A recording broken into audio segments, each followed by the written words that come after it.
Well, Red Rocks is an official historic site of the Kansas State Historical Society.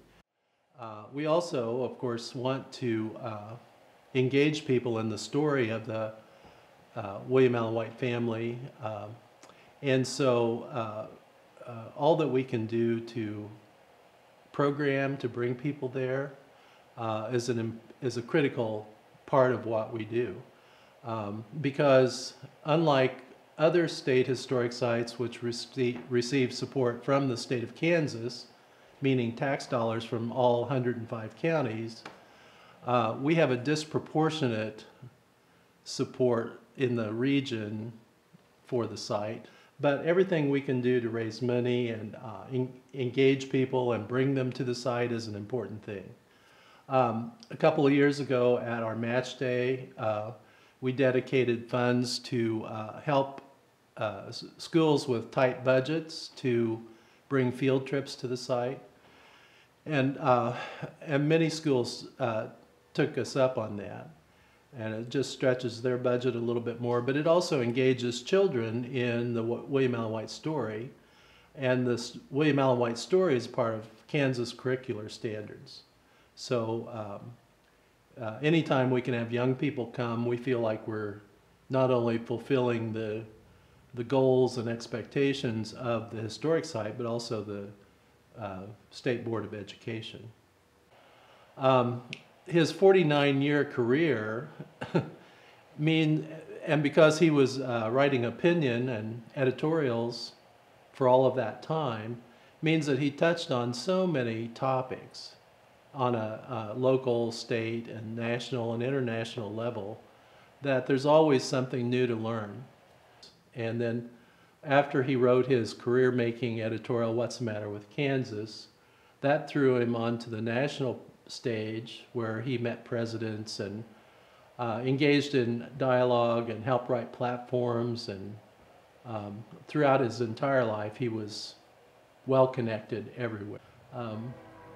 And because we were on the main line of the Santa Fe Railroad, important visitors could stop off and see their friend William Allen White. And William Allen White could maintain his national career by hopping on the train and going to DC or wherever he was going. Well, we know that at least 2 presidents, there's some dispute on how many actually were there. Teddy Roosevelt is probably the most prominent. He was there after the convention, the Bull Moose independent run for president in 1912. He would have been probably the first president to stay there.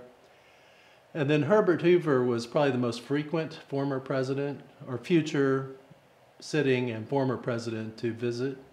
There's some belief that Howard Taft stayed at the house.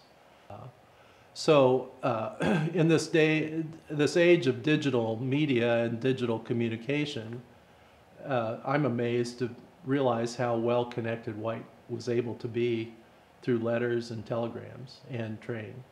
And we're hoping that in time the Mother's House can be developed as kind of a hands-on education center where children can actually see the ancient technology of typewriters and learn a little bit more about how a newspaper was created.